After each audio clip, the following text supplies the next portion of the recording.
നമ്മുടെയൊക്കെ വീടെന്ന് പറയുന്നത് നമ്മുടെ ഒരു കംഫർട്ട് സോണാണല്ലേ. കല്യാണത്തിന് മുമ്പ് അതൊക്കെ ശരിയൊക്കെ ആണെങ്കിലും കല്യാണത്തിന് ശേഷം പല പെണ്ണുങ്ങളുടെയും കംഫർട്ട് സോൺ അവിടെ നിന്ന് പോകും കേട്ടോ. എല്ലാവരുടെ കാര്യം അങ്ങനെയാണോന്ന് എനിക്കറിയില്ല. എൻ്റെ കാര്യം ഏകദേശം അങ്ങനെയാണ് കേട്ടോ.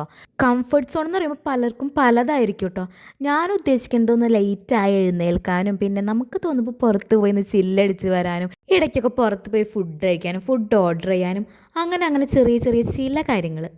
പക്ഷെ അതൊക്കെ എല്ലാം വീട്ടിൽ നടക്കണം എന്നൊന്നുമില്ല കേട്ടോ. നമ്മുടെ ആഗ്രഹം പോലെ ആയിരിക്കില്ല നമ്മൾ കയറി ചെന്ന വീട്. നമ്മൾ കുറേ സഫർ ചെയ്യേണ്ടി വരും. പിന്നെ പിന്നെ നമുക്കത് ശീലമാവട്ടെ. നമ്മൾ പറയണ പോലെ ആദ്യമൊക്കെ നമുക്ക് നല്ല വിഷമമായിരിക്കും കേട്ടോ. പിന്നെ പിന്നെ നമ്മളത് അഡ്ജസ്റ്റ് ആവും. ഇങ്ങനെയൊക്കെയാണ് ലൈഫ്. കാരണം നമ്മൾ സ്വപ്നം കണ്ട ജീവിതമായിരിക്കില്ല. നമ്മൾ കല്യാണത്തിന് മുമ്പ് കുറേ സ്വപ്നം കാണും, ഇങ്ങനെയായിരിക്കും അങ്ങനെയായിരിക്കും. പക്ഷേ റിയൽ ലൈഫിൽ വരുമ്പോൾ അതൊക്കെ നേരെ ഉൾട്ടടിക്കും കേട്ടോ. കുറേ കാര്യങ്ങളൊക്കെ സെയിം ആണെങ്കിലും പിന്നെ ഒറ്റയ്ക്ക് നിൽക്കാനൊരു ഹസ്ബൻഡ് ഉണ്ടെങ്കിൽ എല്ലാം ഓക്കെ ആയിരിക്കും കേട്ടോ. കുറേ കാര്യങ്ങളൊക്കെ ബാലൻസ് ആയി പോവും. എപ്പോഴെങ്കിലും നമ്മൾ മരുമക്കൾക്കൊക്കെ തോന്നും കഴിഞ്ഞ ജന്മത്തിലെ ശത്രുക്കളാണോ ഈ ജന്മത്തിലെ അമ്മായിമ്മമാരായിട്ട് ജനിക്കണമെന്ന് കേട്ടോ.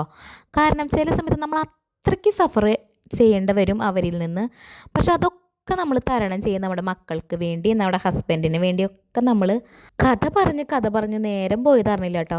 ഇതെൻ്റെ ലൈഫിലുണ്ടായതും പിന്നെ ബാക്കി കുറേ പേരുടെ ലൈഫൊക്കെ കേട്ടതും എനിക്ക് മനസ്സിലായിട്ടുള്ള കൊച്ചു കൊച്ചു കാര്യങ്ങളായിട്ടോ. നമ്മുടെ ലൈഫ് നമ്മൾ തന്നെ സന്തോഷിപ്പിക്കാൻ നോക്കണം. അല്ലാണ്ട് വേറെ ആരും സന്തോഷിപ്പിക്കാമെന്ന് വെച്ചാൽ നമ്മൾ ഇരിക്കരുത്.